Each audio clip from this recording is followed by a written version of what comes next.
Welcome, guys. And Hey, I appreciate you holding Hi. off a little bit. Is that better? Sounds a That's little better. better. yeah. Louder. Yeah, I got this Fur- kid, man, my Furlough Friday godson. 21. Yeah, Furlough Friday. Welcome to Furlough Yeah. Friday 21. Wow, We're 21. we're in the 20s, Nice. man. That's We're crazy. legal. We Right. can actually drink this stuff now. I like it. Speaking of which, I got to put away this bottle of Woodford, man. I'm trying to put it down. Nick, Ultra. Ultra. Okay. What do we got? Uh, Callie, since he's on the road, he can't be all special and spiff. Wait a minute. yeah, this is the Irish Death. Ooh. What did you put that in your luggage? No, I mean it's local to Seattle here. It's Dude, you might Bell- be the coolest motherfucker I know. Ellensburg, Washington. Yeah, I walked down the street to Safeway and I got some local stuff. I got another Safeway. Safeway. That's so dope. You are the coolest motherfucker I know. one. I mean, I went to the brewery. Messino, what do we got? So I'm drinking some 21-year-old Pappy Van Topo Chico. Oh no. man, dude, you Yeah. you had me. That's was what I about to know, do that man. through Yeah. the microphone. I know, man. No, that I works wish. too. I wish. That Tonight works is too. just bubbly water. That's it. We've got To commemorate this, I'm gonna use my old logo Air Force. Oh, hell yeah! Logo. Yeah. Are you trying to get that coveted 7-day chip, Eric, or are you cleansing or what? I am. A little bit of both actually, since I'm 6 days through COVID-19. Yeah, so let's so- talk about that. Yeah. So I'm well in the weeds. You can't taste Other- anything. You might as well drink sparkling water. Doesn't matter. Yeah, I might as well drink sparkling water. Can you taste fine. anything? I never lost a sense of taste or How about smell? or No, any of I that. lost smell. No, I mean I didn't lose anything. I mean everything tastes the same to me. I'll tell you though, the fever was pretty bad. I'm day 6 into this, and I wanted to die for like the first 3 of it. But Were The other at thing- any point were you scared? was I scared? No. I thought the fever was pretty intense. And I thought the difference between the flu and what we have now is that the spikes were all day long. So an hour or two, I'd be fine. A couple hours later, I'd spike back up pretty hard. It wasn't just a gradual; it was an immediate. So that was just disconcerting, if you will. But no, other than that, that's it. No, I Did think you I've just had- ask Karate Mass if he was scared of something? That's like asking Yeah, Chuck Norris. You're right. Was the roundhouse effective against the coronavirus, or was Thank it? you. Much better. was. Much better. more just a headbutt. That's it. Yeah. That's What's stronger, amazing. pine or coronavirus? Which oh God, that's a good question. I would say it depends on the situation and how high of altitude you are. Also, what you've had a drink prior to. Would you rather fight Brandon in the ring or coronavirus? Oh my God, coronavirus all day long. You kidding me? Oh, I'm old, man. COVID. Come on. Tyler, did you say you That's lost your taste when you had it? What's that? Did you say you lost taste when you had it? Not taste, but smell. I still don't have smell. I was in Really? I was in an FBO about a week and a half ago, and there was some Navy guys there, and they brought in like 8 pizzas into the lobby. And Navy guys. Were they all wearing their like little Speedos and stuff? no, Those they little were shorts. they were wearing their flight suits. Yeah. But Oh. I the guy I fly with, I'm like, hey, can you smell that pizza? He's like, oh yeah. I'm like, well, I can't. 8 pizzas walked by 10 feet away, and I could not smell the pizza. You couldn't smell a pizza? Mm-mm. Wow. And you Did he- love pizza. Uber Eats check you to make sure you're okay. What's that? Did you still order Uber Eats, or did they have to check on you to make sure you're okay? Did your Uber Eats subscription go back Yeah. to like gold or Hey, something? It's not so- platinum. So I am day 3 without Uber Eats. Wow. Oh, is this a thing we're I'm trying to do? keeping Is track it- now. Yeah, What are you trying to get Oh. to? I've got problems, man. Yeah. Yes, you do. if you have to keep track of your Uber Eat purchases, yes, I would say that. So, might- well, I might it have doesn't to count. Hold on, it doesn't count if you go from Uber Eats to DoorDash. You know that, right? Like you can't. I don't do Do that. DoorDash. I had a falling out with Oh. DoorDash a couple weeks ago. Oh, did you? You broke up with each other? I just wasn't Who let happy with who their go? level of service. I love. What about the Grubhub? Grubhub Well, fans. hey, I Grubhub is don't like have kissing your Grubhub on my sister. phone. Stop it. No? Grubhub is All like right. kissing your sister Yeah, in the fair enough. mouth. Ugh. No, I'm kidding. I don't know. I don't That know bad? anything about them. I've never done them. Actually, All that, I think they're all amazing. Be honest with you. When you think about what's actually happening, when you think about the time that's saved, even if you get a little cold, like I did was it Uber Eats? Yeah, I did a Uber Eats of BurgerFi. And if anybody likes BurgerFi, like I Yeah. love BurgerFi. Oh yeah. I was even okay with the fries being a little colder than I would normally get, but I didn't have to go anywhere. Like Yeah. it brought it to me and I could see it on the app. Like it's ingenious. Why didn't we think of that? It's amazing. I mean, you can literally get food from anywhere that you want, and it's delivered to your face. Like I want to create my own app that bridges the gap between the door and my mouth, where someone comes to your house to feed you. Like the Hey. last mile for Amazon. You know what I mean? oh, I got to tell you, you're onto something. you have a Yeah. business there, my You, friend. You're Correct. onto something. You might have just stumbled upon it, man. Yeah. What would you call it? Let's brainstorm here. Let's brainstorm this. So here's the thing, guys. Potentially, we could all get furloughed, and we'll need a job. You could call So- it like hand to mouth or something. I don't know. Door to mouth. Hand to mouth. Yeah. It's Mouth. Instead of DoorDash, it'll be mouth mash. Mouth mash. I like it. That's good. You like that? Yeah. Or where you're like- going with that? Baby bird, where they like just feed it to you. bread. Yeah. Not to be confused with baby birding. See what you did there. No. So in today's news, what's going on this week? What happened this week? So I got a little something. I got to get something off my chest, and I'm gonna be a little vulnerable here, in the midst of what's going on with potential furloughs, this COVID thing. Everybody's doing different things than they normally would be. 8 months ago, or whenever this shit started, a year ago. So you get to thinking a lot. And what happened this week, or last week, I should say, and I don't know if we couldn't address it last week's show because it hadn't happened yet. I'm not sure. I don't remember. But there was a launch, right? We had a space launch. Pretty epic one. I was Wouldn't you say? airborne for that, and That's I great. got to watch it from Yeah. 16,000 feet over. Oh, very Central nice. Oh, Florida. that's amazing. That's great. I Yeah, saw it was I saw the pictures. Yeah. So the pilot on that, I know him. And we actually went through pilot training together. Victor Glover, the glove, we used to call him.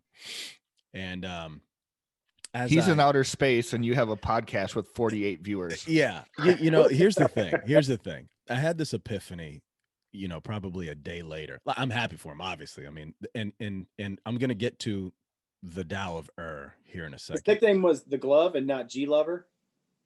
It was a lot of things. What a waste. It was a lot of things. He had a lot of nicknames, and for some reason, all of them were amazing. All right, yeah. Anyway, continue. I'm sorry for that. No, that's great. No, you kidding me? Interject any way you want. So there I was about a day later, maybe two, and I'm thinking about how, he's the first black man that's stay in the ISS for an extended period of time. He's going to be in space for 180 days. And I went to pilot training with him and trained with him, and I'm sitting in a coffee shop contemplating my life. Yeah. Like what I'm gonna do amidst COVID and pay cuts and furloughs and all these things.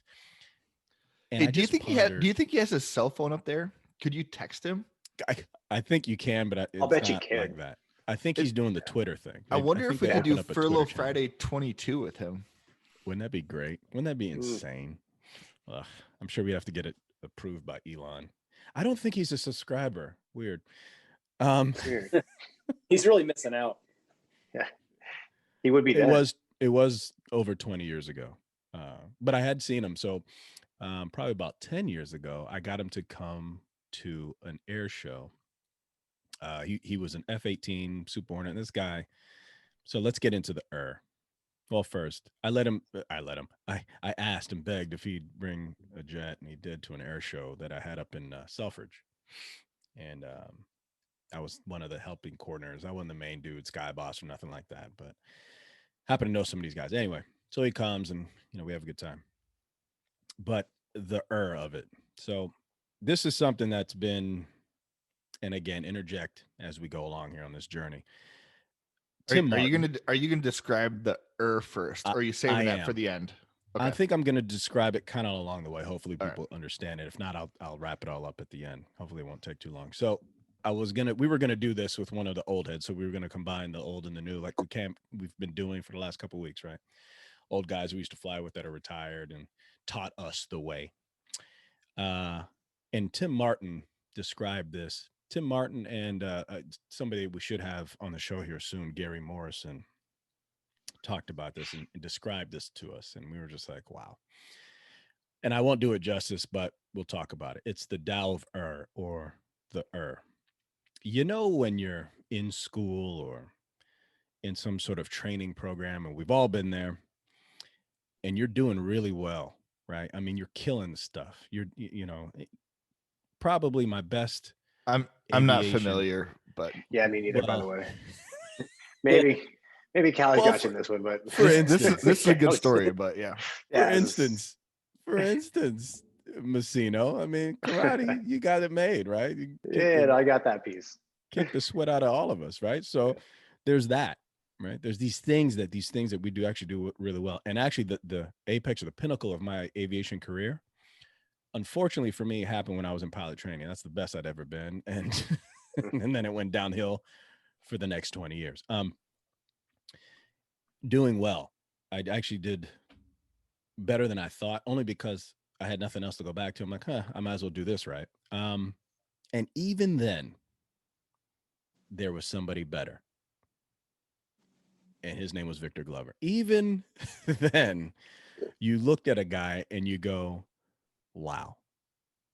Even back then, you knew either this guy's going to be an astronaut or the president, maybe both. Not sure. Yeah, halfway there. And that Yeah. was the glove. This dude, and he was a great guy because he would organize. We were down in Texas together. I went through Navy pilot training, by the way, even though I was Air Force.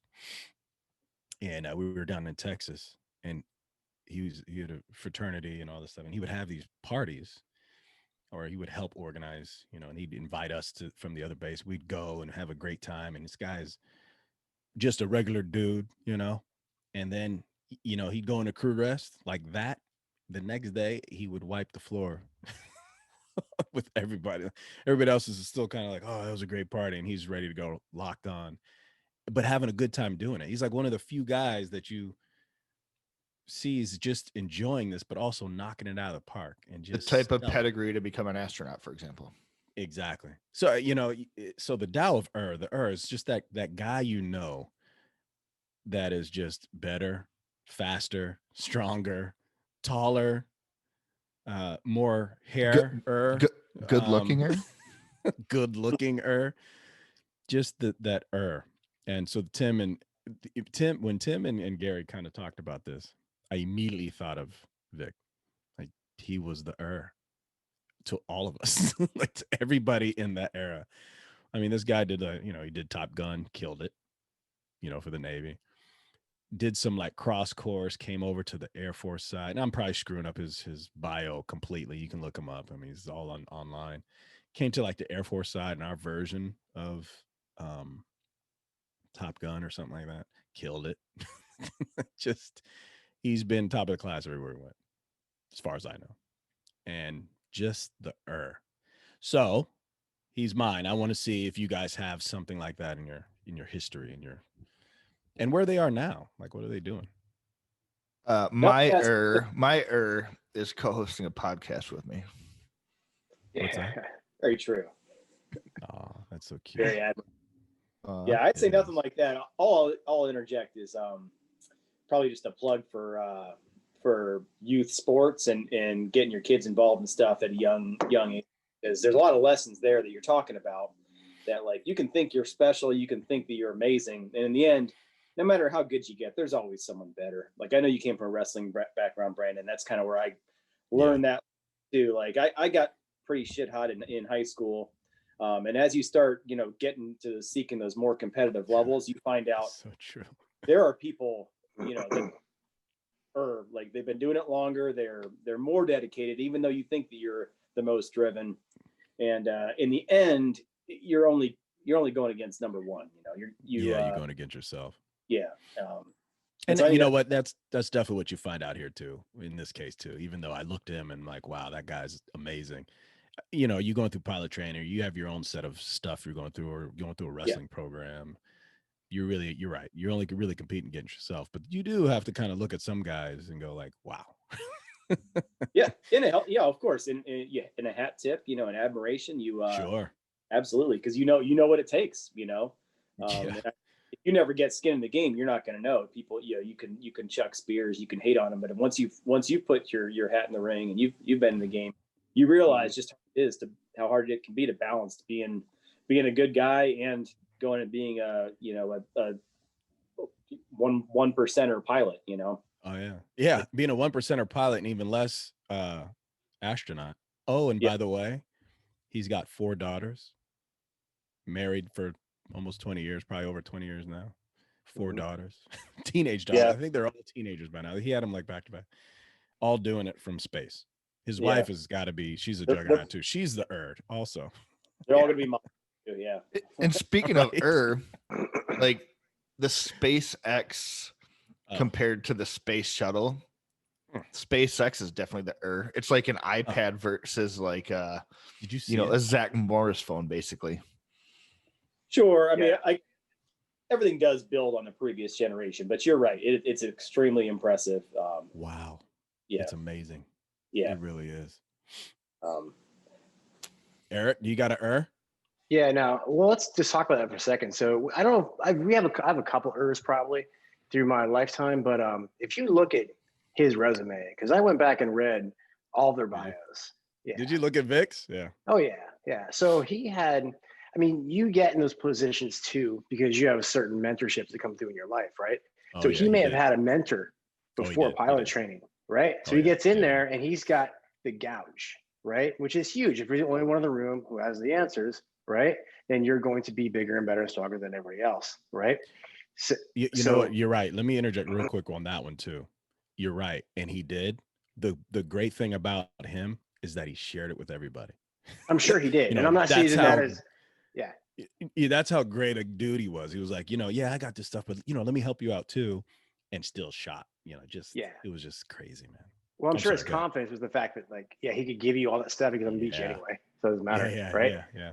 But if you look at his resume, he's got fellowships in the federal government. He's got follow-ons with senators. He's got things like that are working him through his career. So I would bet probably a ton of money that he's probably no smarter than any of us on this podcast per se, right? Right. I mean, if you want to, but I mean, I think with the right. Yeah, I was just say, I'll jump under that bus.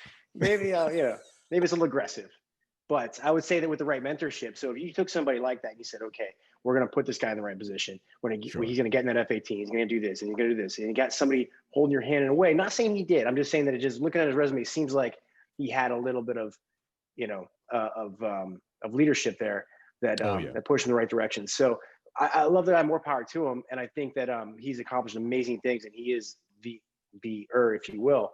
And I got taken nothing away from any of those dudes at all. But it definitely helps if you get in a position where you have that, or if you can put yourself in a position where you get that for yourself. You go find that mentor, if you go work that out, and that's probably what happened in his case. Oh, absolutely. Yeah, absolutely. And he was coachable. He was somebody that, those leaders could take under their wing. And let's be honest, I know myself, I'm not that coachable. I think you guys know me well enough to know how you got to have that kind of skill set. And maybe that comes from early on. And like what, to your point, Chris, getting that early on to, going to team sports or getting involved in something that shows, there's going to be winners and losers, and you know who they are, and let's work from there. If you lose, let's what are you made of? What are you boys and girls? You kind of touched on the fact that he, shared in a way to make you guys better. For those Gary V fans out there, he says this. He's like, you don't have to tear down all the buildings around you to be the biggest building. Yeah, you just build the biggest fucking building. Yeah, there you go. So we definitely have Gary V. Yeah. mean, he doesn't says say it. I don't stuff know if that it's inspirational. his, but He doesn't say stuff. Does he say inspirational stuff? I've never heard him. I'm kidding. I don't know about I got the shoes inspirational, too. but I got the Does he do shoes too. It's fine. Does he do videos like I Gary V? does I he think do he does videos? videos or Does he do something. Or videos? I think is he a motivational speaker or something? Who is that guy? I heard a euphemism similar. It was that He's if you cut every other tree in the forest, the one you leave standing seems taller. But I think that's shaving your pubes. That might be. That might be manscaping. That might be the manscaping thing. I think he's Tyler's spirit animal. I'm not sure. Dude, I love Gary V. Yeah, which is a good segue, Callie, into how our mustaches are doing. Our third week into Movember. I like what you got going on there. What's that? Was that what that's supposed to be? I don't do It's Movember, bringing awareness to men's health, bro. Yeah, this is well, I got my COVID.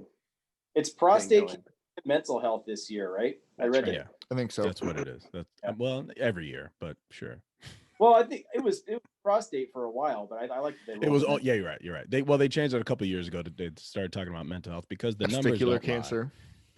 Yeah, the numbers don't lie. Like men, unfortunately, tend to suffer from mental health at a much higher rate than women, and you know you can go by age groups too. Age groups matter, and it's not as publicized or not, you know, not as talked about as much. And it'll be interesting to see the statistics, you know, in 5 years to see, you know, obviously COVID is horrible, but it'll be interesting to see the mental impacts. They're going to be outside of that, you know, people losing their jobs, not supporting their families, and like the toll that's going to take on people is, I mean, the toll it is taking on people is already people. The toll it's taking on men. That's what we're talking about, men. You know, we have this thing. I don't know if it's DNA, it's genetic, or whatever the case, or cultural. You know, nature, nurture. We have this thing where we want to provide, we want to protect, we want to do these things, and when we're not able to, we don't talk about it, we don't discuss it. We just internalize it and try to do something else, try to do something better, or try to fix it, right? We're fixers. And when we can't do that, we get into depression. We get into like this state, and we still don't talk about it. And then, you know, hopefully nothing bad happens. Hopefully something, we just get over it, but we still hold it in the fibers, right? And, you know, we suffer from it and we don't talk about it.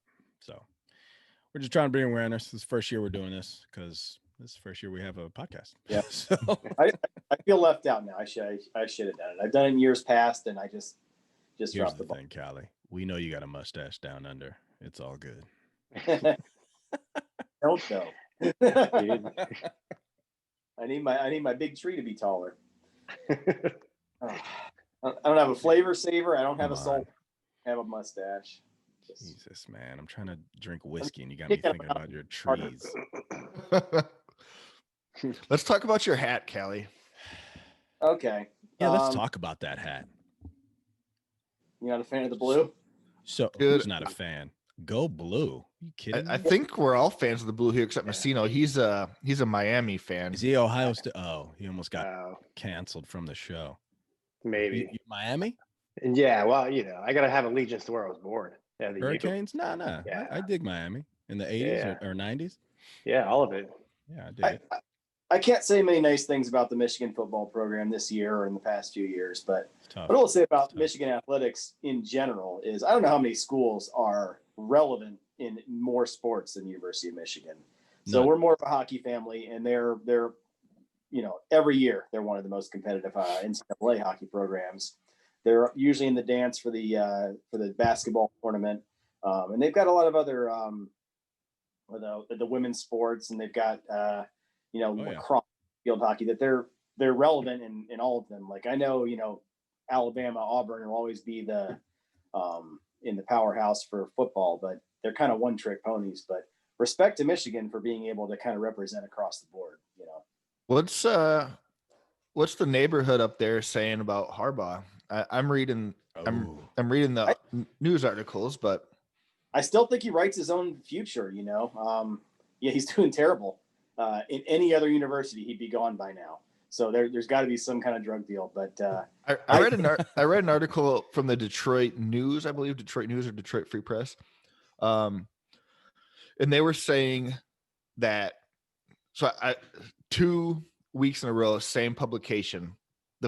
The first week they were saying that there's already an agreement that they're gonna amicably split. Harbaugh, Okay. that is, but that he wasn't being fired. He was just ready to go because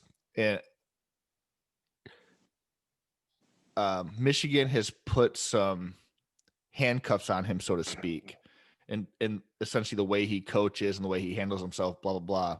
Yeah. That's kind of why, I don't know if it's an excuse or what, but that's kind of the direction they've gone. I don't know. I just know that his first year he came in there and they had spring football. Media wasn't allowed. And it was like, wow, it sounded like a Bear Bryant type training camp from back in the day. And ever since then, it's been completely different. And then the next week, same publication was talking about how,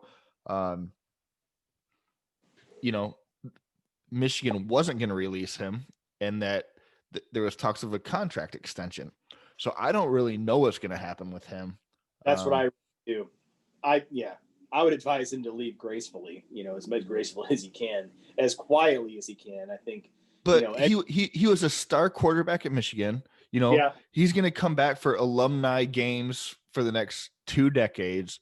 And is he going to really come back and have coached at Michigan for 6 or 7 years and never beaten Ohio State? Like, how do you do that? Like, I just can't imagine that that would sit well with him. No, it shouldn't. And I'm sure it doesn't, but it can't possibly. So I'm in the gym the other day. Yeah. What's that? It's his white whale, man. He's got a. It is. Tatanka. Well, it was Brady Hoke's white whale. It was what's his name here from West Virginia before him? Like. So I'm in the gym the other day, and a guy walks in, and he's wearing spandex and all this stuff, and shorts over spandex over 3 types of, and he's wearing Ohio State like Under Armour tight shirt. He's like 6'3", 130 pounds. I don't know. So he walks by. I'm like, "Go blue." He goes, "What, man? Excuse me?" I said, "Go blue." He goes, "Oh, I don't." And then he realized the shirt that he had on. He's like, "Oh," I'm like, "Yeah, don't come in here with wearing that and think that there's none of us down here." Right. Yeah, but at the same time, how do you talk shit to a Buckeye right now? You don't. I know you can't. But I did. I don't know. Can. You're absolutely right. He's right. And he may not have made a comment about that, and I put my earphones back in in the middle of him talking. It was an awkward LA Fitness. You're like, you were in spandex with shorts over him, bro. Yeah, he had the whole spandex thing, like that's cute. 3/4 spandex with shorts, spandex over it, and like a. It's gotta be what Kevin's, right? He had a what? No. Yeah. No. We're not going there. I think he had a hoodie on with the spandex over the hoodie. It was weird. I don't know. The guy was wearing something. That's how they do it over there in Ohio State. I'm not sure, but yeah. Oh well, so I coached at University of Michigan wrestling for a little. Okay. Like I was one of their, scrub water coaches. boys. Yeah, basically, I was a water boy for the coaches. No, well, I coached a high school up there, and then every summer we'd go down, and some of us I kind of got in, and we would coach, their summer program. It was really cool. But man, stellar. Talk about ERs, man. The whole damn room was full of them. I bring up wrestling. They have a phenomenal wrestling program too. So. Oh yeah. Yeah. Shout out to Penn State, man. Yeah. I switched to I'm on the Elysian Bifrost now because anything by in the state of Washington is in style now, right? Well played, sir. I see what you did there. Nicely done. Yeah. So Messino, you started a podcast. Oh yeah, I did. Yeah. Unfortunately, the episode 1 and 2 are done. We're going to roll out episodes 1, 2, and 3 at the same time. Although this COVID thing has delayed the process of doing that significantly. Sure. So, although I know it's only been 6 days, but we were supposed to do it last week, got pushed back, and then obviously this is kind of put on a hold. But yeah, I found it to be more challenging than I thought. Coming up with a script, if you will, not even really a script, but it's a little different format than this podcast. Obviously, it's more centralized. It's an outline, of how we're going to move through this thing, and then the edit and stuff like that going down to it. So we put some time into it, but I think it's gonna. We're excited about it, and so we're going to continue it and see where it goes. Cool. Yeah. No, we're getting out there, and it's gonna be on Spotify, Apple Podcasts, got all that stuff worked out. You have a name for it? What's the basis for it? Sorry, I think I missed. The name is Karate 360. And so we do all things Karate International. So one of the guys that my other partner who really owns the podcast, who I'm doing this with, I'm kind of the co-host, and he's the main guy. He's owns a dojo in Victoria, Canada. And we talked about this a couple podcasts ago. Yeah. And he spent about 15 years teaching and coaching, running clubs in Japan, working at the Karate Federation there in Tokyo. And really one of the smartest guys in the world about this whole process, coaches on a world level, and referees on a world level, and very respected across the map. So for me, it's really interesting to listen to him. And you talk about ERs, right? Not that I would put him in the category as that, but I think, I've been doing this a long time. I've got some knowledge, right? And then you really dig into this, even the podcast. And I'm going, man, he's kind of burying me here a little bit on this, because you can see his experience is so well versed and more than mine. I'm going, just trying to keep up a little bit sometimes on that front. But it's been fun on both ends, and just to learn how to put all that together has been a challenge. So it's been good. We're working on it. Just figuring out the process. There's definitely a process, and once you nail it down, it's second nature. Yeah. So if you have any questions, obviously come to us, and by us I mean Tyler, because I don't know shit. Yeah. So he's taking the lead. You have to do all the editing and stuff, or what's your role in there? You just so I'm kind of I'm more the co-host. It's his podcast. He's on 3 seasons of it. It's been pretty popular, and his guy left. And so we were talking about it one day, doing something like this, and I go, he goes, "Hey man, would you mind stepping in?" And I said, "Sure, let's do this thing." So that's great. Okay. Yeah, so it's kind of an already set format, although we're changing the format significantly, going from what they were doing before, to more of something maybe more a little bit relatable today. Not so much the COVID thing. I know it's popular, but what the karate world's doing today, tomorrow, what to expect, bringing guests on.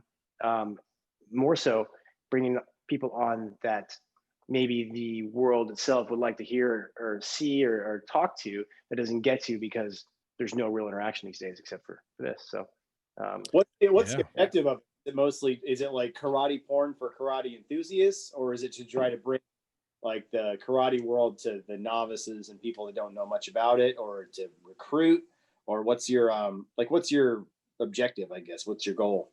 Yeah, it's really just to bring attention, bring a format for the people already involved. We're really not trying to go out and get people involved who, like, if you listen to this, you guys, I mean, just the vernacular alone, I think you would lose interest in about 4 seconds, because you'd be like, what is that? What is that? What is that? Anyway, doesn't make sense.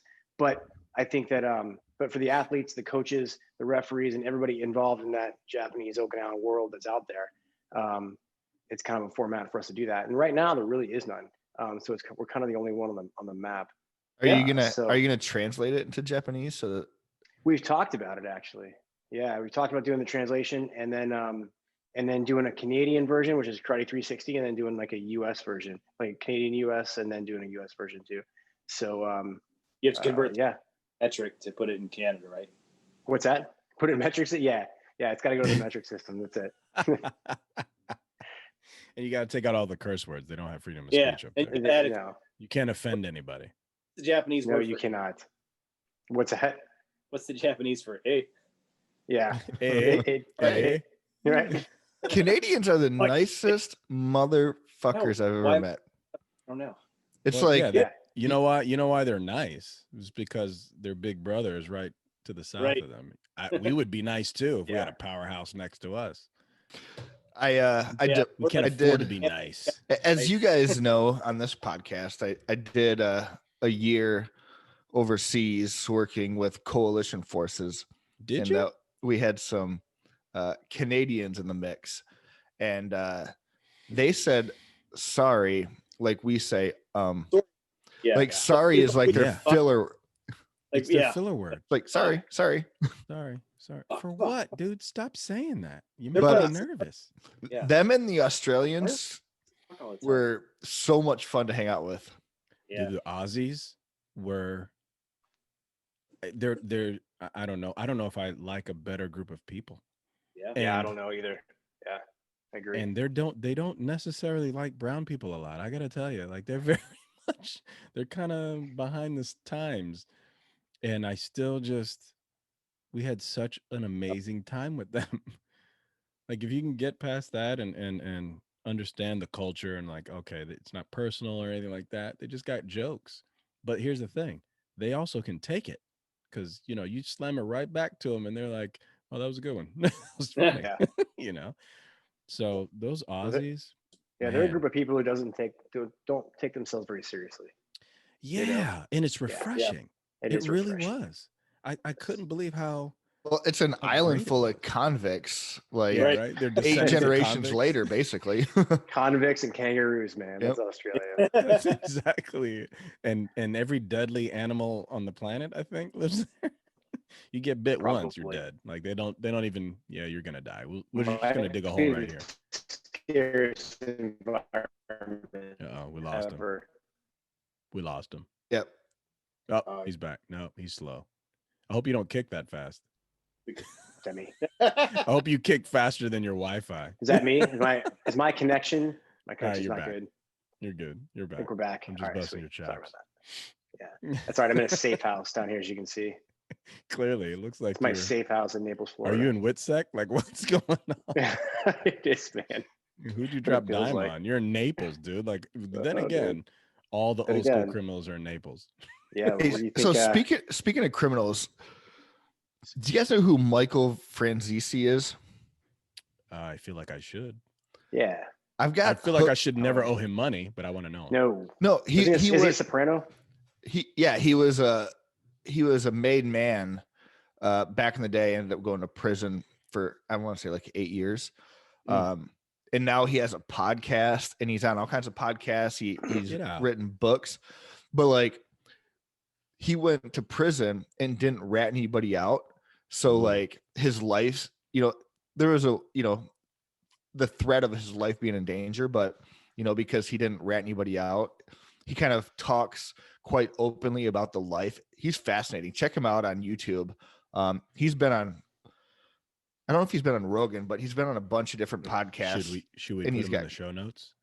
Put him in the show notes. Yeah. He's I got wrapped up watching some of his clips last night and just a fascinating dude. Why are we because I'm watching this other show that somebody told me to watch and I started watching a couple episodes in and then I realized, well, I probably have better shit to do. I should be doing something else. And then B, why are we so fascinated with drug crime shows? Why do we give so much? I know, but why? Oh my like God. These people were bad people. They were horrid. And so, and personally, I grew up in the 80s, early 80s and, in New York and pretty much any major city and then you go through the 90s where mass incarceration, don't get me on I don't want to get on a soapbox, but you had drugs. This and you're going to podcast jail. is basically your soapbox. So Yeah, it's jump on, bro. So like for me, it holds a personal kind of place, this whole drug thing. And it's almost seems like it's glamorized now. Like this the drug game or the organized crime when it destroyed lives. Like it's like we forget that. Think about it. Sopranos. All of I don't know. Goodfellas. Was it like A&E or something? Had like Growing Up Gotti with like Gotti's grandkids. Yes. Yeah. Anything Gotti Martin was a Scorsese kid. ever did, right? For a Yeah. while. It was all that. pretty much. I made his whole life around that. Yeah, It is I mean funny. Scarface. I think it's supposed to be satire, but I saw one of their headlines recently, and it said, "Congratulations to drugs for winning the war on drugs." Because Yeah, basically, absolutely. I think in Portland, every drug is legal in a small enough quantity now. Didn't they just pass that in the last election? They did. Yeah. So Yeah. Meanwhile, so how do you guys feel about that? Not to pivot, but so how do you feel about people that have been put in jail for amounts of and are still there for amounts of drugs that now I'm like, but because it was their third strike, they got to stay in for 20 years or mandatory minimums. They're done. I feel like they should be. So there's two ways to look at that. A, it was pled down to a lesser case, but that being said, I'm like, if it's not a violent crime, let them fucking out. That's how I feel about it. If it's a victimless crime, exactly. Mm-hmm. Yeah. If it's a drug crime, victimless crimes. Well, especially if the law changes, right? So now if you go to jail for something, the law changes, then they got to go back and then look at those cases again and base it on I would think maybe not based on the law that is now, because that's not what you broke. I get that. But there's got to be some sort of consideration to that fact, right? So you start going in that, now to get political, I'll pivot to the political side. You start looking at Kamala or whatever her name is. Yeah. And what'd you call her? Biden in the crime bill. That's the glaring discrepancy, right? Yeah. He's saying 180 degrees different today than he was in 1994. There are people on death row that are on death row from their push for like you said, like the three strikes, the crackdown on violent crime. They're going to be executed, and now he's coming out saying, "I'm against the death penalty." Like, dude, you signed that crime bill in '94. Yeah, man. They are, and it takes like 20 years for a death sentence to be carried out with all the appeals and everything. So were probably directly affected by your bill. Yeah. So, well, there's accounts of her when she was in California denying DNA stuff that would exonerate people. Yeah. You know what? I don't and I don't mean to be, the guy that's spreading false news and all this stuff, fake news, because at the end of the day, I don't even know. I don't know. But you hear these cases, and where there's smoke, there's probably fire. I'm not saying it's true, but go look it up for yourself. I don't know what the hell I'm talking about. But it's okay to change your mind over a course of, but they won't do it. Of 26 years. But somebody's on death row because of something. It's kind of like, so they won't do it. They won't do it. She won't do it. There was a guy on Rogan the other day that was talking about it, and that got a guy out off of death row. That was fascinating podcast. Did you see that? Yeah, man, it's I can't scary. think of his name, but I can't. Who was it? And it's they have an organization that essentially. It was fascinating and scary all at the same time. At the same time, man. When you think of innocent people, I know they say the prisons are full of innocent people. Yeah, I get it. It's a joke, whatever. But there are some people that are on death row that might be innocent, but at the very least, allow them access to DNA, like the new ways of figuring things out. That it seems like you could test that pretty quick, and if it passes the sniff test, at least take them off death row, but keep them in there. I don't know. Well, at least let's talk about a new trial or something. If it passes the sniff test, these tests cost $12. Like, what is it? Right? It's like the COVID test is more expensive and takes more longer. expensive. Right? If you ask my insurance company. You asked earlier about why do we like these crime shows, these drug shows, but I think a lot of it, and maybe it's the twist on the storyline, but a lot of it I think is there's good even in people that commit crimes. Like, you can kind of endear yourself to people even though they commit crimes. Yeah. Like, they might be. Oh, you can relate. You're saying, like, internally, you'd be like, "Oh yeah, I'd kill that dude too." Or like they made a bad decision and went down the wrong course. Like, there's certain things you do, there's no coming back from. But You I know, think it's we've that. all had a place or a time where we were like, I would love to kill this guy, or you have these dark thoughts, and then you see a show about somebody that carried out those thoughts, those same thoughts that you had in your head that you weren't going to do, and you just want to see how it played out. Yeah. Is You that what watched you're saying? What's that? you guys watch The Wire when it was on? Oh Yeah, yeah, yeah, great Yeah. show.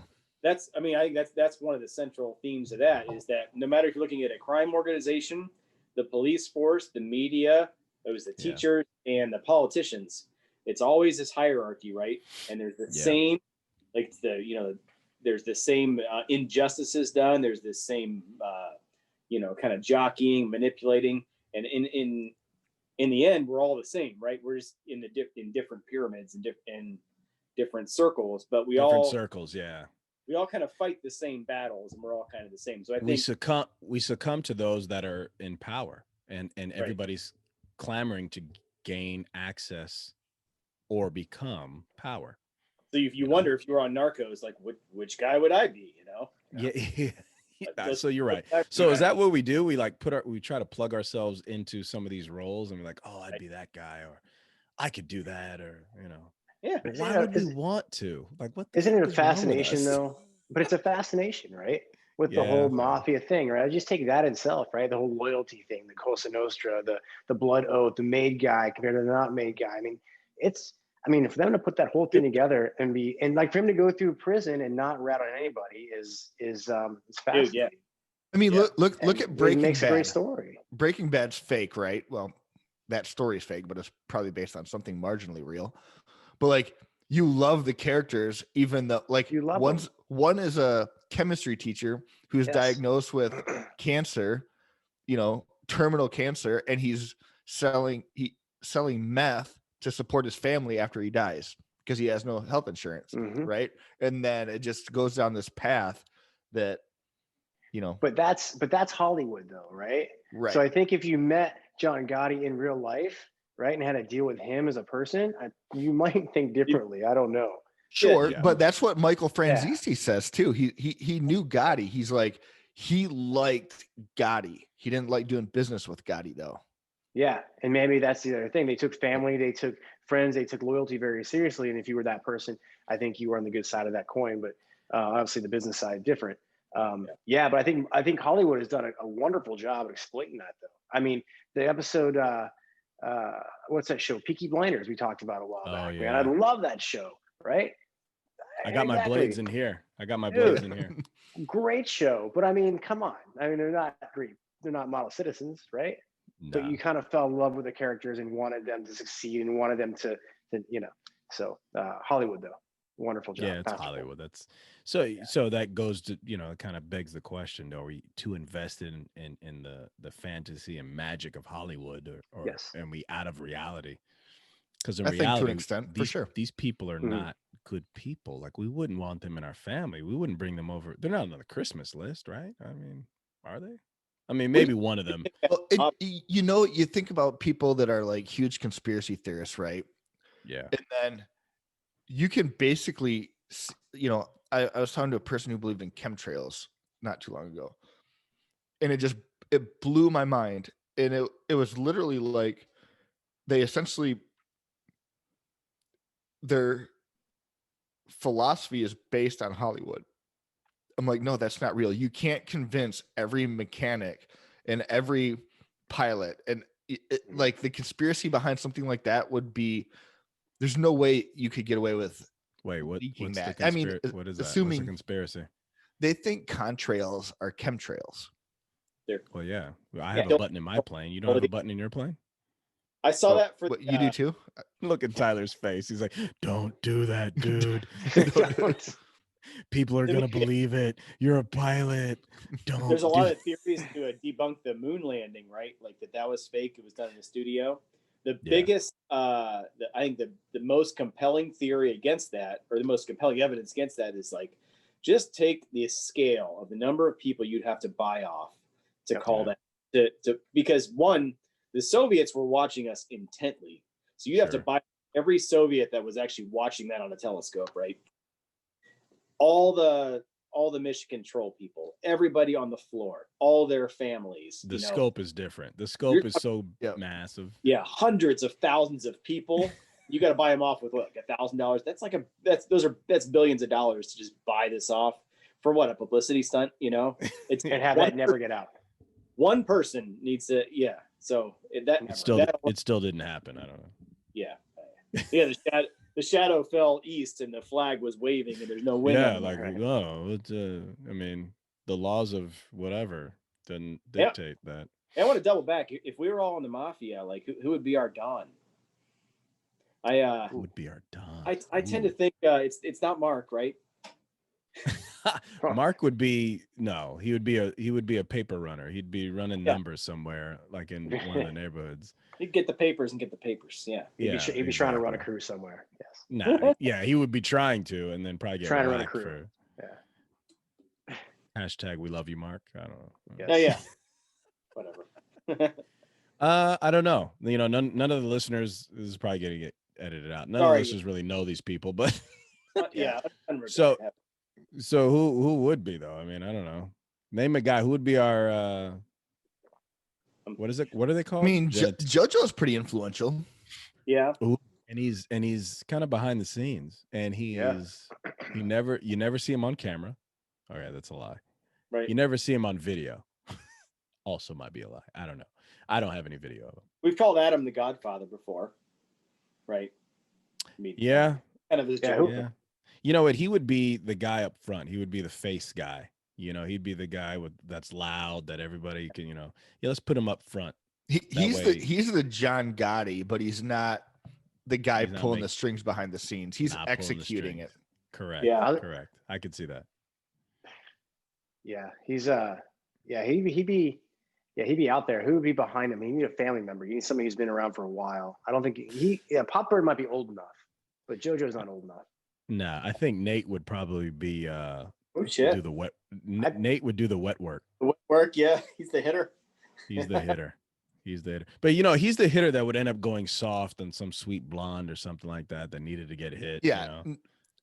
Nate has a tough exterior, but he's soft on the inside. Oh yeah. There'll be somebody that makes him soft, and then we'd have to whack him. It'd be a whole. We can write this thing based on our squadrons. Yeah. I think. Probably could. And you know what? And everybody out there, here's the thing. This is what I want you to do, and you make comments in the show notes if you want, if we allow it. I don't know. Look at your squadron and name the top 5 guys, and what they'd end up doing. You can name them. Every squadron has those guys, and they're probably not your like squadron commander or whatever. And if you're not in the military, I'm sure you're in an organization, a flying organization, that you could probably do the same damn thing. So the thing with the Air Force, though, the people that get promoted in the Air Force aren't typically the people that you follow in real absolutely life. Not. No, God, no. Especially now. They would not. No, not in the modern era. No, they've only made. No, I don't even. Again, another soapbox I want to get on. I don't want to get on because I'm going to say something that I probably shouldn't about promotions in the Air Force specifically. Marines and Army, I can't really talk to them, but they seem like stand-up dudes. But we all have seen guys get promoted that should not have, period. And that's all I'll say. You just have to write a good OPR, man. Just have to be good about talking about yourself. Check the boxes, man. That's it. Yeah. Just do your check the boxes and talk well about yourself to somebody that can listen. Have no skill whatsoever, no personality, no ability nothing to do with lead. your actual job. Nothing. Zero. Or being a good officer. Or that. Like what I get, which is subjective. I guess that's a construct. What defines being a good officer? I guess we shouldn't. This isn't a blanket statement. There are good leaders out there. Sure, definitely. They're just not in the Air Force. I'm kidding. There might be a couple left, but maybe a couple. Take a joke. Yeah, I don't know. They might. Yeah. All right, we're coming up on an hour. How are we feeling? Anything? What else happened? Give us something. What's burning here? I mean, as you know, like a lot of states, Michigan's shutting back down again. I'm bummed about it. So is that affecting anybody's like furlough status or their job status? Anything? Is that affecting anything? Let's get back to the point of this whole thing. Oh, no. Not necessarily. So Michigan's going to shut down again, huh? Yeah.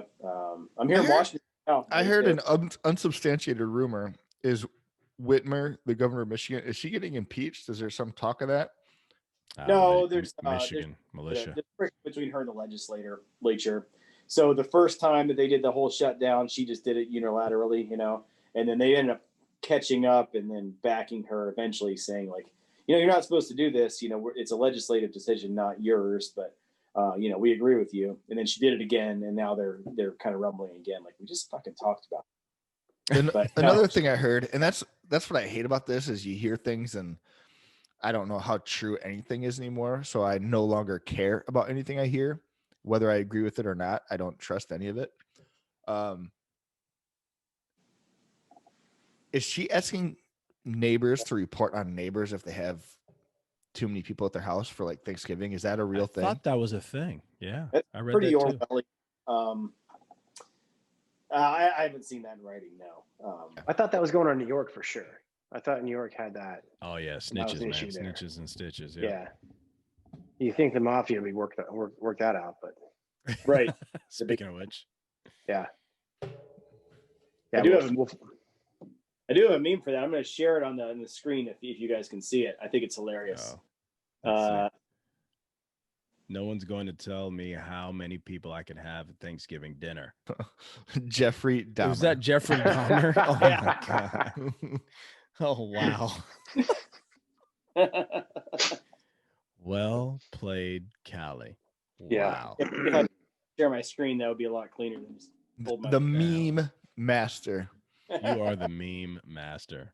Oh my gosh. The triumphant. Can we call you that? I appreciate you, Callie. You are able to maintain very high standards in your professional career, be a great family man, and you are just a disaster in every aspect of your life. But it's a controlled disaster. It's not like it's not like you're irresponsible, but you just don't give a fuck about anything, and I love that about you. Amazing. And his social media presence is wildly entertaining, by the way. So wildly. If you don't follow Callie, you're missing out. It's outstanding. Yeah, I think we're gonna put your handle in the show notes. I would. So, what do you think the chances are that your kids turn out like you? I've got calls from the principal already, to be honest with you. So you what? I said I've gotten some calls from the principal of the middle school already. So are you proud of them with those phone calls? More or less. I mean, they're a little embarrassing, but yeah. Well, what were the offenses? Juvenile shit, right? But like hanging out in Boise and throwing pint glasses over the fence. They're not even close. Yeah, they'll get, yeah. You got to crawl before you can walk, right? Yeah. I mean, what are we talking here? Yeah. Wow. That's a proud moment. Do they break things like their father? Of course, yeah. Yeah, do they break things when they get drunk, or get drunk yet? Do they get drunk? Yeah, how old's your oldest? He's 13. Is he fucking yet? Is he drinking yet? I don't think that one fucks. I mean, no. I don't know. Fuck. 13. Legit questions though. 13. Yeah, I don't know. Yeah. I mean, man, it's 13. 2020. It's not 19. Dude, these kids know way more than they should. 13-year-old girls that are fucking right now, but I don't think. Dude, I'm telling you, my daughter at 13 was coming home. Hey, Dad, what's this? What's that? I'm like, oh my God, I gotta explain to this girl what's going on at junior high, like behind the bleachers. She would tell me all kind of stuff. It's scary what they know now, and it's, I think it's because of the internet, or they have access to so much info. Access. You'll say something like you say some random thing. You'll say, "Oh, D's nuts." And I'll say it to my wife, and I won't think the kids will understand it. And then the boys both giggle, like, "Okay, you got that." Now we gotta have a conversation. Yeah, like nuts. Now Dad's in trouble. Thanks, guys. Yeah. So how does your wife buffer that? Like, how does she try to block the real you from your children? No, not at all. Not in the least. She more just apologizes, Does she try to block the real you from you? No. She's a gem, man. I gotta be honest. She's a gem. Yeah, she's She's amazing if Just that's the case. let She me allows do. you to be you. Yeah. Good I think it's stuff. formula for the long-term success. But yeah, we are bummed with the shutdown. Like the boys are having an awesome hockey season so far. So, and realistically, I've only got a couple more years of coaching left in me before they're, surpassing my influence. So it's kind of shitty they're shutting it all down. But I'm hopeful that they turn it back on again. Right now we're on a 3-week pause, but that's going to run the holidays. And as you know, from the military, like no one ever releases restrictions. They never say like, let's make curfew later. Let's give you a 4 speed. It's always less. So yeah, it's always more restrictive for whatever measures and to make themselves look like they're saving the world and all this garbage. Yeah. So so whatever metric. So but that's all else that's going on. Work's actually fine for me. I don't know. I'm good. Doing, obviously on the road right now. Yeah, you're actually flying an aircraft. What plane are you? Where are you at right now? I'm in Seattle. I was is that the DoubleTree? They're up by the airport. No, so I think after the 2016 election, they had to relocate a bunch of us last minute after all the riots and stuff. And they just decided, like, you know what? All those kind of like volatile cities, they moved us out. So I'm in Bellevue, which is across. Oh, wow. That's a nice area, though. Yeah, it's really nice, but it's way far away. In the Portland layover, they're putting us up in Vancouver, across the line. Wow. Washington. Yeah, not Canada. Yeah, Washington. Yeah. Okay, we know geography. Don't be a dick. Okay, I did think it was Canada. Yeah. I thought you were going to take a ferry boat around Washington into. Yeah. No, we're slowly bringing people back on the property, I guess. So good. I don't know. It's what are TSA numbers looking like right now? Over 1 million, right? I think we're at like 45% of what we had this time last year. So I mean, we're still bleeding money, but and we've got a vaccine right around the corner, right? Shoring up. Yeah. And on that, like, I'm no epidemiologist or anything, but from what I read, like the vaccine could be as much as 95% effective, which I know isn't 100. But as far as containing outbreaks, those radii of, you pass it to somebody, they pass it to somebody else. I read that a vaccine only has to be like 60% effective to stop like that mass chain reaction. And if we can get that to market, I think we're going to rebound in 21. So the bigger question is who's taking that vaccine? It comes out tomorrow. Who raises their hand and says, I'll do it? Well, I think they're giving it to the elderly first. They're giving it to military. They're giving it to America's first responders. Yeah, I got it. But are any of us taking the vaccine? First responders and all that. I've got 4 kids, Eric. I don't care if my nuts fall off. Yeah, no, I'm good too. I get it. I think that's where they inject it too. Don't they inject it into your scrotum? Yeah. Is it? Yeah. You have a seam? I don't. It's weird. What? It's just one thing, one sack. I don't know. It's no seam. One sack. All right. I don't believe you or not. Tyler, do you have a seam? All right, I'll show you. Oh yeah. Let's see.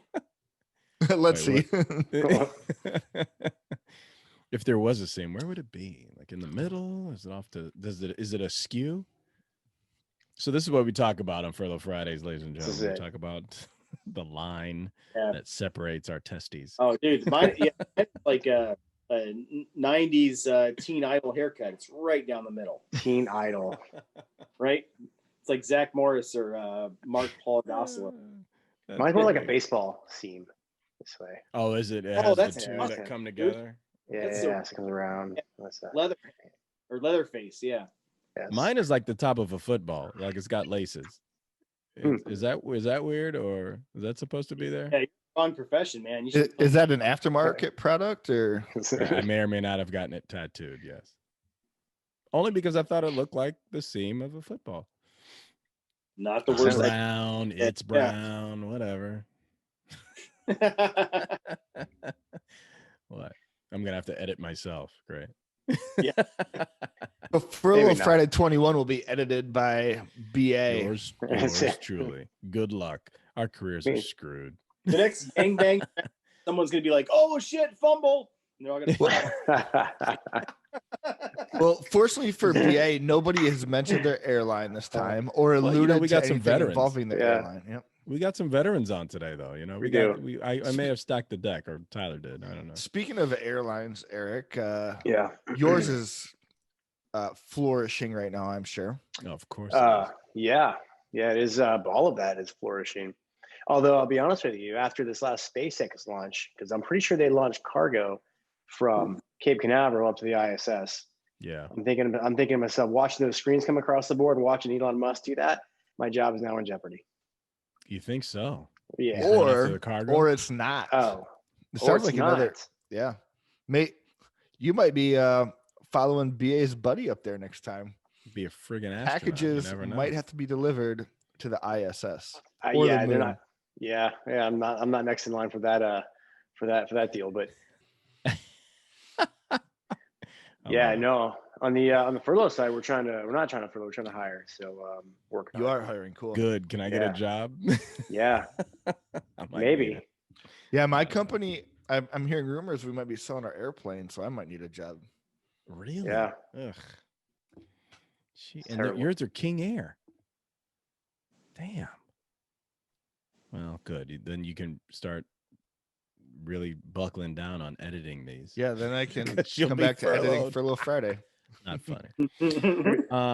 Here's the thing. I think the overlying theme here is that we're interviewing guys that haven't been furloughed. So my next task is going to bring on folks that have been, to get the other side, or at least that have taken a significant hit in pay. Well, actually, I guess that's me, but it doesn't count, like some guys that are maybe lower on the totem pole. So if you guys know anybody, I mean, I'm down for suggestions, but I think I know a few.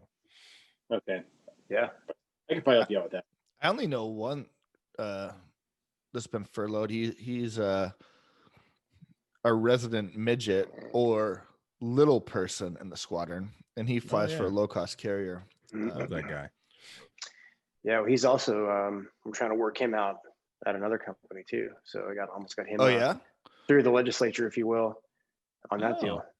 Yeah. A company that delivers packages per se. That's our goal. Yeah. And so we're almost there. Cool. I think I got one more step to go. Wow, so, good for him. It's unfortunately it's the biggest step there is, but all the boxes have been checked. Yeah. And he's kind of short, so that step might be tough. Yeah, no, he'll need a box to sit on. He'll need a box to stand up on. No, really, guys. Those that are listening, he's like really 5'4" or something. It's it. Yeah. And that's being generous. He's a great dude. He's got a newborn that's already wearing his clothes. Mm-hmm. And the best part is he listens to this podcast religiously. Oh, good Lord. Good. I'll make this the snippet at the beginning. And he plays in a band and plays stand-up bass. I don't know how he even reaches the neck of the stand-up bass. He uses a violin. He just uses thicker strings. But it just looks like a stand. It looks like a stand-up bass when he's playing it. It's a violin. It's really a violin. Or maybe viola. Sorry, sir. Is he like? I said his name. Did you? Great. I think I did. I'm sorry. Edit that out. But if you want to talk about a good person, Bifrost. That's him. He's great. That's I love him. No. As much crap as I would try to give him. Earth. As much crap as I would try to give him over the years, man, he just would. Yep, man, it's about right. Yep. It's almost like takes the fire out of him. Like, man, that's no fun. That was a good zinger, man. You're just taking the air out of it. Yeah, well, he was a good zinger. Quick story about him. One time we were in Honolulu, and I can't remember if you were there, BA, or not, but because I went there a couple times with you, but we were there, and we went to a bar. Jojo was there, and I got thrown out of a bar because weird. Oh yeah. Because let me fill in the rest of the story. Because you broke something. No. Anyways, continue. No,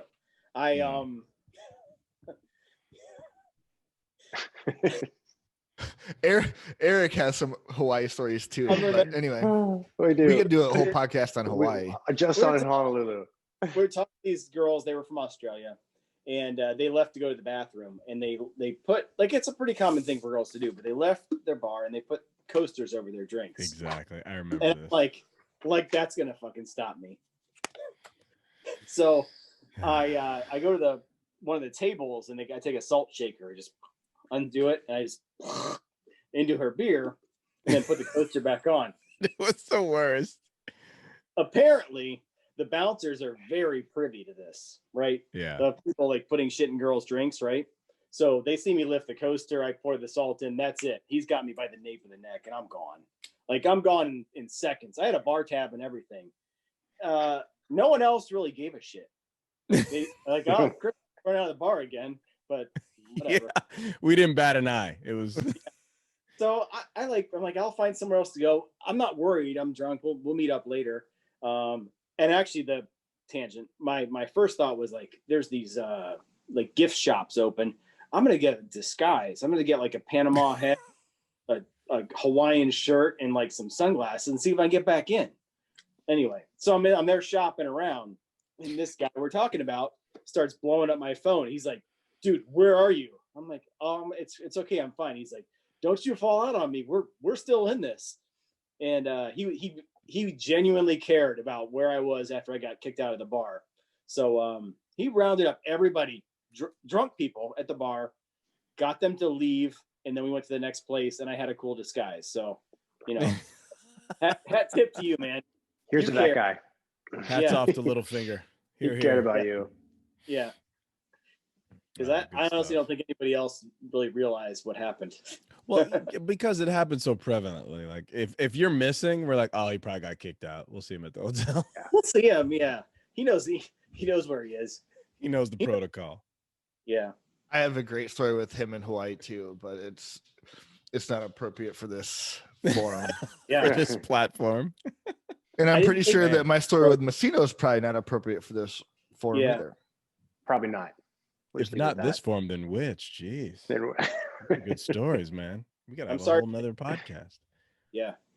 It was just salt. It wasn't. Let's just say we went to dinner at 6 with some people we met, and people you met. I don't remember being at dinner.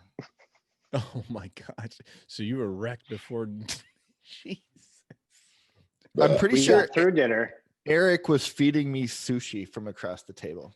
It was actually chicken. It was actually chicken yakisoba. Whatever. Okay. It was actually raw chicken. Maybe a little sushi. Not even close to sushi. It was actually chicken finger or a barbecue. But it's one of my favorite non-memories of my life. Flaming hot Cheetos. We had so much fun. Oh, there's another segment. So we got to do that next time. There's a segment. Let me tell a story about that day that is. So we met these people, and there was this couple in the group, and they both had their shit pierced, and they were fucking, and their shit got stuck together on the inside. No, that doesn't. Nope. 100% true story. Wow. They had to have Prince Albert, Lady Di, huh? Yes. They had to have an ambulance show up, and they had to go to the hospital on the stretcher to get it. Yes. Was he a gentleman lay on top? Yeah. Yeah. Wait, who was on top? And you know what the fucked up part about the story is? It's not the first time it happened with them. Oh, there's more fucked up. I think you already told us what the most fucked up part was. Weren't they like professional volleyball players? Is that right? They were they were on the team. That's where we were at. We're at that bar by the volleyball courts. Oh, AVP? Were they AVP? I don't think it was AVP, man, but they were out there everybody came to the bar afterwards, and that's kind of how that worked out. But yeah, that's a true story. Whether the true story is the story got told to us that way. Sure. Yeah. So and it seemed legit. Well, both parties were there. I don't know if it got that far. If we did, it's foggy at this point. Yeah. Yeah. You think if you just went limp, it would get better, you know? Yeah. You would think. Maybe she was. Then again, it might hurt. It retreats at that point, maybe. Oh, yeah. Well, mine doesn't. Maybe yours. I don't know. I had to throw that in there. Right? I'm a grower, not a grower, Brandon. not a shower. On that note. Yeah. We started with Flavor Saver, and now we're ending with Growers and Showers. Growers and Showers. I love how you he know what? brings it all Sounds like together. a solid podcast. Sounds like a solid podcast. Yeah. Yeah.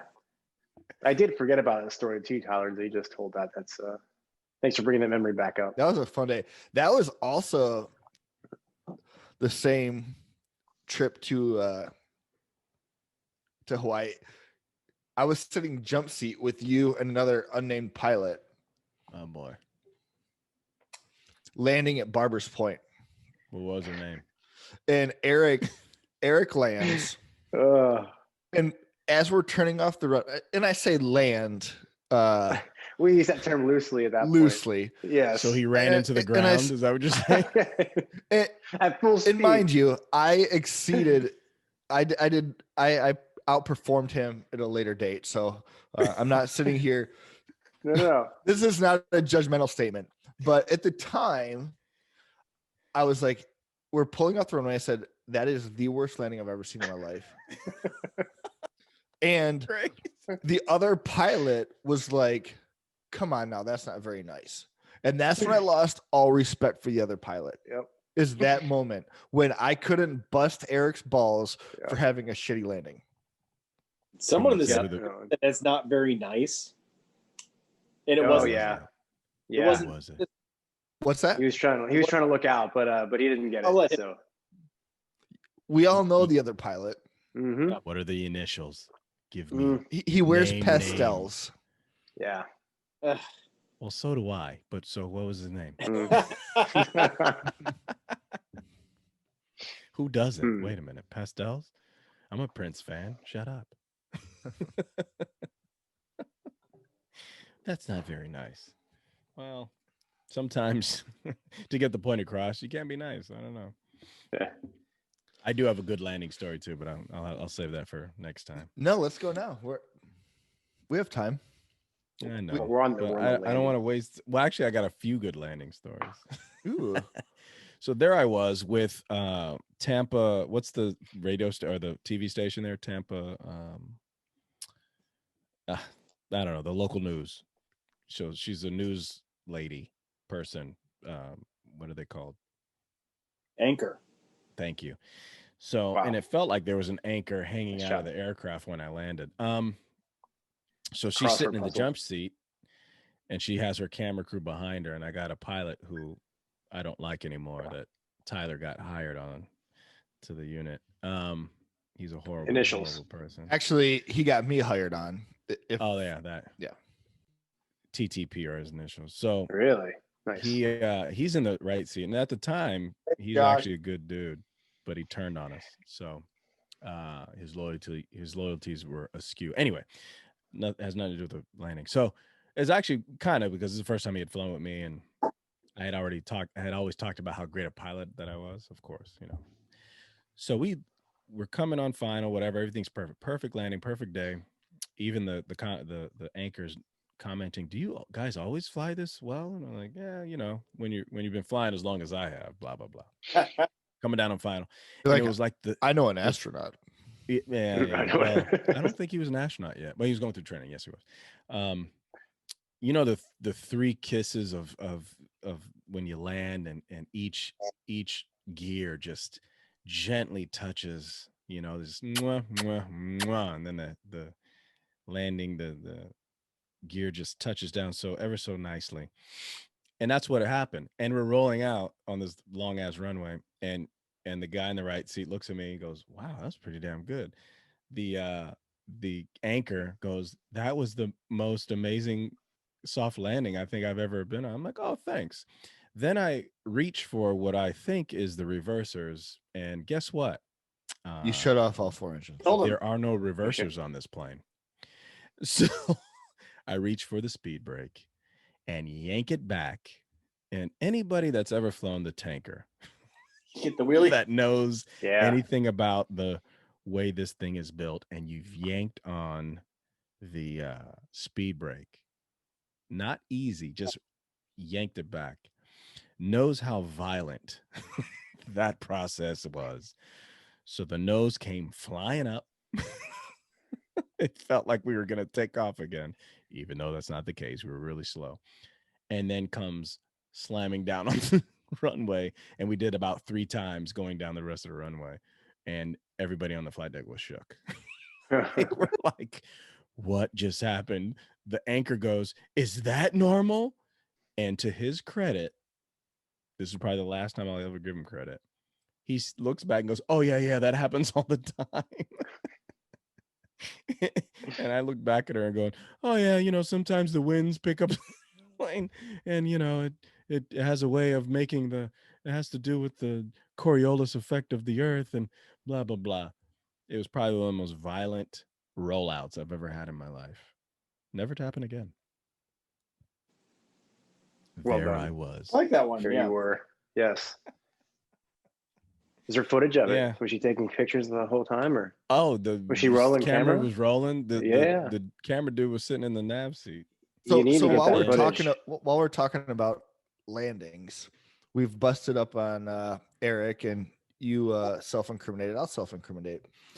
I was talking about Johnny Rigo. Oh yeah. Great Huge approach. Great approach. Get down into the flare, and I don't know what happened, but let's just say I could have logged like 3 touch and goes on my landing. Oh, shit. We've all been there. And we finally like come to a slow roll, and I look over at him. I'm like, I can't believe you didn't call a go around on that. Like, I was talking shit to him for my shitty landing, right? You did the landing. You're talking shit to him. Yep. So, but yeah, it was bad. I'm pretty sure that one of the landings was nose gear first. So whatever. Nicely done. Jeez. That's a maintenance inspection. Yep. Oops. All right, Don't you love Callie, it when Callie, got your one. turn up. All All right. Eric, you were there. So Perfect. we landed. I seem to be there for a lot. I see a trend, first of all. Right. So Karate mask, man. You got to get out of the seat. I know. I might have to draw it out, but we were Bad landings. we already landed. The landing was fine, right? Like I might have been a little hungover, but it was fine. No one complained. Jesus. But we're taxiing into Signature, so it's like an FBO, right? Oh God, yeah. And so we're paying them like I don't know for gas. What were we? We were filling up to like $7. Hundreds of Right. thousands of dollars a day. Hundreds Paid of a lot of thousands in the next 10 minutes. So, Yes. so they're in no mood to give me shit. But anyway, we're coming down like this one, right? And I got to make a hard U-turn and then back up, right? Oh my gosh. And there's a guy marshalling me, and I don't really understand what he's doing. But I look at Eric; he's in the right seat, and I'm like, I think I got to make a U-turn there. So I'm just going to leave the outboard running, and we're just going to pivot around this bitch, right? I'm going to push up number 4, and we're just going to, and it's going to be fine, right? So eventually I taxi past the marshaller. He takes his wands, he just drops them. He just drops them. Right? He walks away. No way. I turn around, and then I got stuck. So what did I do? I pushed them all up, right? Oh. Right? We got in this spot, no problem. And then, we set the brake, and I go downstairs, and this guy is livid. Yeah, he's pretty hot. So fucking mad. And he says, like, do you see that building over there? He's like, there are crates of valuable equipment, and there's glass, and there's de-icing equipment, and you just blew that all, and it was shaking. And I thought, you call me brother. He's like, Yes. Brother, I thought that was just going to all fall over. And he yelled at me for like 2 minutes. 120 seconds, and he's like, okay, you need anything else? I'm like, what? No. So then he takes the credit card from the crew chiefs and signs it, and he takes our $70,000 or whatever we fucking paid him for it. And then we all like kind of regroup, and Eric and everybody else in the jet was like, did you know you're going to make that turn? And I'm like, I wasn't really sure about that, man. Nope. Yeah, but to your credit, man, I was there for it. It was pinpoint accurate. I mean, I had to think about if it's going to work out or not, and what happens if it doesn't. Right? There's got to be a game plan going on, and I was like, man, this guy's going to get it to work. And to your credit, Callie, man, it was on the line. Man's got skills, dude. Johnny's Skills. got skills. Yeah, he for the $70,000 that he paid, he chewed me out for about 2 minutes, and it was worth it. Yeah, it was worth it. Perfect. I probably did make that shit shake a lot because I think I had that up to like 85%, man. So it was like pushing those de-icing trucks almost over, you know. You know what we gotta have? We gotta have a show. We're gonna do this on one of these Furlough Fridays or maybe some other show where we just talk about some of the crazy things that we've seen or done. Yeah. And not to incriminate, but to say like these probably could have been like hot wash items or like debrief over a beer, or they probably were. Hey, next time can we not XYZ. We're gonna have one of those shows because I got quite a few of them where yeah. And you talk in the desert like early on. I mean, I remember I think my first time over there was 02, 03. Right. And it was lawless. Real quick one from the desert, and I will not incriminate the co-pilot of the boom, but we were doing the vomit comet. So we were in Iraq and we were just fucking around, right? So we had the whole block. So we, climb up, push it over. You get about 30, 45 seconds of zero gravity. So the co and the boom are in the back, like floating around and stuff. Backflipping and doing it, yeah. So we're doing that shit, right? And one time we do it, I'm the one flying. I'm the AC. I'm everything. It's all on me. I push it over. We go a little too long, and the 3 and 4 hydraulic, those yellow lights, they start like it's the pumps are starved of fluid or something. Yeah, scavenge pumps. Yeah. The co comes back up and he's like, hey, let's do it again. I'm like, we can't do it again. He's like, why? I'm like, I can't get those pumps to come back on. And then we're all like shitting our pants, like, oh shit, like we have 3 and 4 hydraulic pumps out. So we're gonna have to cross over and land as emergency, and they're gonna pull the tapes and figure out what the fuck we were doing. Like, you idiots. Dude, I'm like, I don't know. Let's shut them off and turn them back on again. So he like opens the guards, shuts them off, like wait 30 seconds, turn them back on again. 3 comes back on, 4 still flashing. I'm like, do 4 again. He shuts it off. Wait 30 seconds. God. Then 4 stops flashing. I'm like, hey, we're done with the vomit comet, right? Yeah. Don't touch anything else. Oh my God. Like, holy shit. Like I put the plane in such a bad condition that the hydraulic pumps shut off. Yeah. You did something that it wasn't meant to do. You guys are the first people I ever told about that. Well, us and about 100,000 other. Good thing you're retired. Good thing you're retired. Come for my wings now, motherfucker. Yeah. You know what? When you think about that, though, man, some of the stuff that we had to do over in the desert, and a lot of my time in the desert was in the C-130. So, like, you try to. Did you do any time in the desert in the tanker? Let me think. No. Wow. Well, actually, I take that back. I did a support. I didn't do a deployment. Yeah. I was I became a conscientious objector. Is that what it is? After once I got into the tanker. Weird. It's pretty get sent home from tanker deployments anyway. That's the thing. I just wasn't. It was tough for me. The culture shock. It was definitely a culture shock going from one plane to the other, and I just don't play well with others, I guess. Well, was the culture shock related to personnel by any chance? Oh, absolutely, without question. That's exactly what it was. I'm not saying C-130 dudes are better. It's just where I grew up. So I was used to a certain level of being unprofessional. And you don't think we were unprofessional? Yeah. What changed? Well, you know what kind of killed me is like the job in the Herc it was tough. Like you had a bunch of check rides but then I came to the tanker and I was like, man, this is gonna be easy compared to what I came from. And it was like, why are these people making this so hard? What am I missing? They make an easy job hard.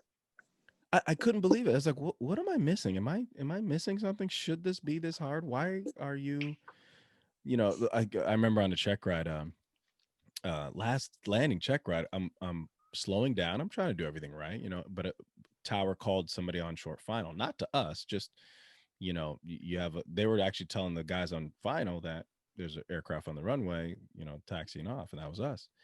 And I had the evaluator telling me, well, you need to hurry up. You need to get off the runway. Get off the runway. I'm like, no, I don't. Like it's like I'm kind of new to it. Was like one of my first. It was the first check ride outside of the training, right? So I'm like, nah, I think I'm gonna take it easy, Sounds like a you. Yeah, right. And sure enough, the other plane who was doing pattern work anyway went around. And I guess our tail was sticking out. I realized the tanker's a little bit bigger than the Herc. So, and that was like probably 15 minutes of a debrief. I had to stop her and say, look, I don't care. They went around. They did what they were supposed to do. I'm not going to rush the issue. It's fine. Like, I'm okay with it. Be okay with it so we can be done. Like at this point, like I had already been in the Guard for a couple of years. Now I'm in the reserve. So I really don't want to be given the riot act on something that I did right. Like, so it was. No, like that's probably the best training you'll get is an unplanned go around. You're not. They should say, they should say thank you. You helped them out. It was just one of those things that it boggled my mind why we're having this even having this conversation. It was like one of these a bunch of little things like that I was like, why are we making this so hard, guys? Like I came from an environment where like literally we're getting shot at, we're scared for ourselves. Like I've never been scared before in my life. Like I've been twice in that C-130 in the desert, never before. And one of them, honestly, and this is enough for at least half of a Furlough Friday conversation. One of them is the reason why I got an airline job. Like it's worth the conversation. Both of us are retired now, so I could probably tell the story. But yeah, he ended up writing me a letter and going, "Yep, thank you for X, Y, and Z." And well, don't leave the listeners hanging. Well, or here's us. the thing. I want to hear this. So I want them to come back and listen. Like, okay, I'll tell the story next week. How about that? Will that get them to come back? Cliffhanger. Furlough Friday 22. That's how you do it. Yeah.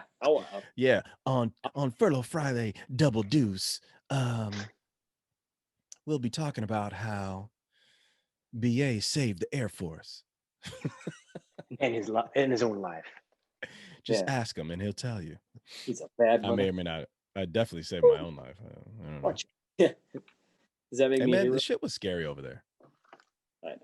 Yeah. Are we allowed to say that? Are we allowed to be vulnerable and say, yes, shit was scary? we can talk about it. We should talk about it. Yeah, we should. Maybe not. All right. On Furlough Friday 22. On 22. All right, guys. Well, I appreciate you coming out. Thanks. Absolutely. I know I made it long, but it was Furlough Friday 22. What's that? Glorious mustaches. And thank you for the invite as always. Oh, you kidding me, man? You guys are residents. We love you guys. You guys probably are some of the best. You guys are probably the best, and the worst being Medina and Nate Diaz. I'll name names. I'll have to go back and rewatch that episode.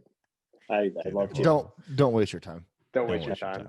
Nobody else has. I don't think anybody's even watched it, to be honest with you. Now that we look at the metrics. You know what? The biggest listener base we've had thus far on a Furlough Friday was the one with Nate and who was the couple we had? Oh, Tim? Tim and his wife? Are you Tim and Lori? Really? I'm pretty sure it was probably Nate watching it like 30 times in a row. Probably. Oh, yeah, but without question. Yep. They probably got their friends to watch or something. They have friends. So we got to get them back on. All right. There's a great story with those two. Anyway. Cool. Yeah, thanks, brothers. Appreciate it. And you get home safe, Callie. All right, thanks, guys. Yeah, Chris, I was good to see you, man. All right, you too. All right, fellas. Peace. Later.